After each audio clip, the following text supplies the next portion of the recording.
ঐকমত্য কমিশনের সঙ্গে ৩০টি দলের বৈঠক। সমঝোতা হওয়া বিষয় ঠাঁই পাবে জুলাই সনদে। ভিন্নমত দলগুলোর নির্বাচনী ইশতেহারে রাখার আহ্বান আলী রিয়াজের। সবসময় একমত হতে পারবো তা নয়, ক্ষেত্র বিশেষে একমত হওয়া যাবে, ক্ষেত্র বিশেষ হয়তো পারা যাবে না। পরিবর্তনের জায়গাটাকেই বরঞ্চ ধরবো যে সেটাকেই আমরা জাতীয় সনদে অন্তর্ভুক্ত করতে চাই। ডিসেম্বরের মধ্যে নির্বাচন না দিলে নিন্দিত হবেন ডক্টর ইউনূস। ইসি সহ সবাই প্রস্তুত থাকলে ভোটের তারিখ ঘোষণায় দেরি কেন, প্রশ্ন বিএনপি নেতাদের।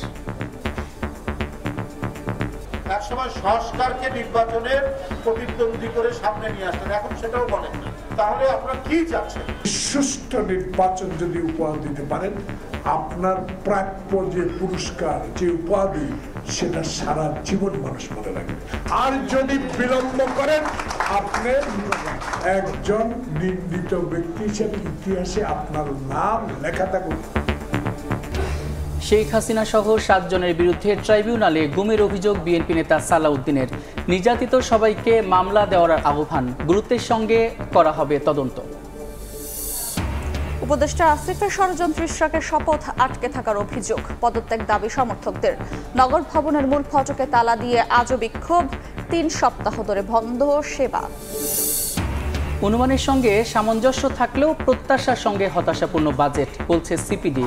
লক্ষ্য অর্জন নিয়ে প্রশ্ন, মূল্যস্ফীতি নিয়ন্ত্রণ ও বিনিয়োগ বাড়া নিয়েও সংশয়।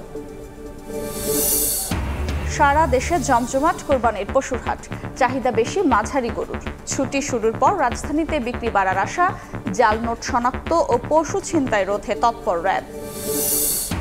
এবং ঈদ উদযাপনে গ্রামের বাড়ির পথে নগরবাসী। কমলাপুর রেল স্টেশনে ঘরমুখী মানুষের ভিড়, সময় মতো ছাড়ছে ট্রেন। ভোগান্তি কমাতে খুলল ঢাকা বাইপাস এক্সপ্রেসওয়ের একাংশ।